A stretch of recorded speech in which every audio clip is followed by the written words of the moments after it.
Welcome to the Divorce Lawyers podcast by DivorceLawyers.ca. In each episode, we delve into the intricacies of family and divorce law, helping you navigate the challenging terrain of separation, custody, support, and more, all within the context of Ontario law. I'm Deepa Taylor, and today's episode focuses on a topic that affects many families in Ontario: how to handle conflicts in family court. We'll explore strategies, best practices, and the legal landscape to help you approach your court appearances with confidence and clarity. Before we dive in, I want to remind you that while this podcast provides valuable information, it should not be considered legal advice.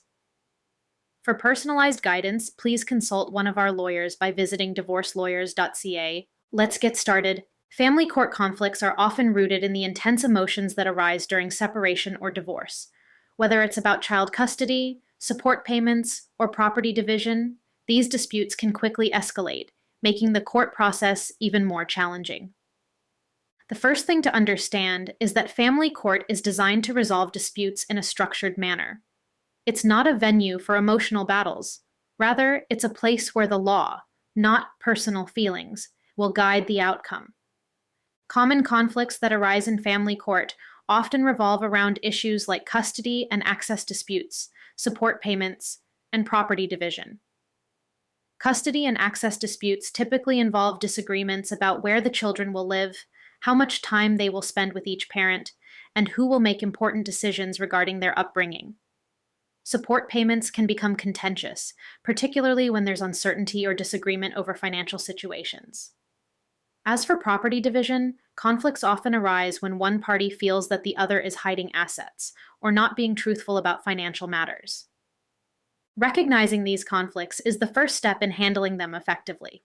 It's crucial to approach them with a clear, level-headed strategy. One of the most important things you can do before heading into family court is to set realistic expectations. It's essential to understand what the court can and cannot do for you.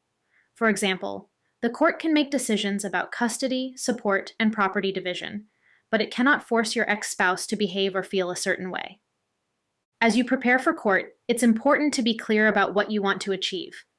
Whether you're seeking custody of your children or aiming for a fair division of property, make sure your goals are both realistic and legally achievable. Support your claims with solid evidence, such as financial documents or communication records. Having your paperwork in order will strengthen your position in court. Additionally, always seek legal advice tailored to your situation. A lawyer can help you understand the legal framework and guide you on the best course of action. Understanding the legal landscape and preparing thoroughly will not only help you in court, but also reduce the stress and anxiety that often accompany these disputes. Family court can be an emotional roller coaster. It's easy to let feelings of anger, frustration, or sadness take over, but doing so can harm your case. Judges, though they strive to be impartial, are human. Emotional outbursts or dramatic behavior in court can negatively impact their perception of you. To keep your emotions in check, focus on presenting your case based on facts and evidence rather than emotions. This approach will not only make your argument stronger, but also show the judge that you are focused and serious about the legal process. It's also important to take the high road, even if the other party is being difficult or aggressive.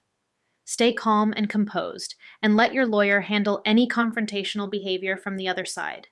If you're feeling overwhelmed, it's okay to lean on friends, family, or a therapist for support. Processing your emotions outside of court will help ensure they don't spill over during legal proceedings. Remember, your composure can be one of your greatest assets in court. It reflects your ability to make sound decisions, even under pressure.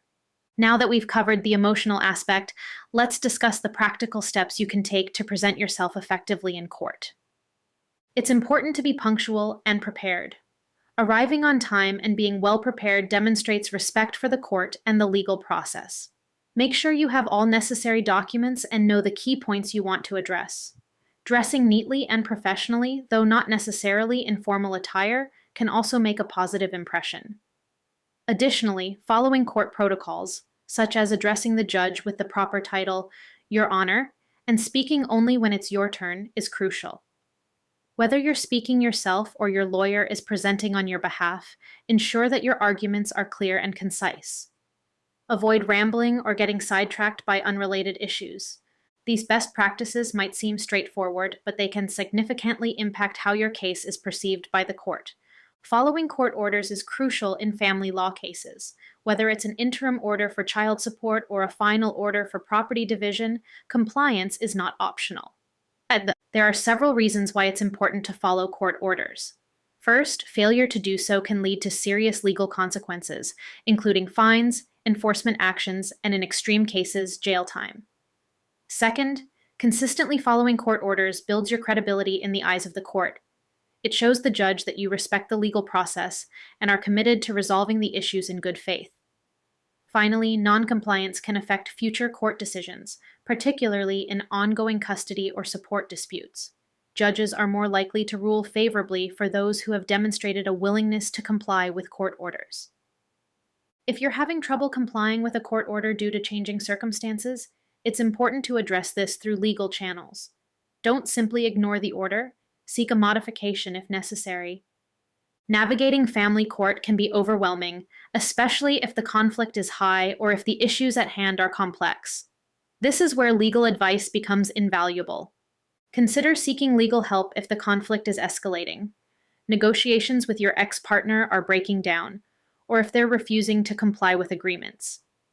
Legal help is also crucial if your case involves significant assets, business interests, or complex financial arrangements.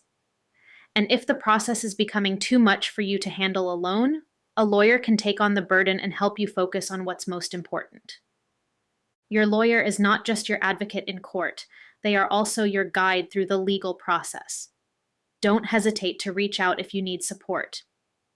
Family court conflicts are never easy, but with the right approach, they can be managed effectively. By staying calm, being well prepared, and seeking legal advice when needed, you can navigate the complexities of family court with confidence.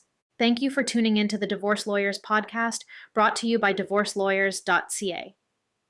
If you found today's episode helpful, please consider subscribing and sharing it with others who might benefit. Remember, each family's situation is unique, and while this podcast provides general information, it's important to get advice tailored to your specific circumstances. For more information or to get in touch with our team, visit DivorceLawyers.ca. Until next time, take care, and remember, knowledge is power when navigating family law.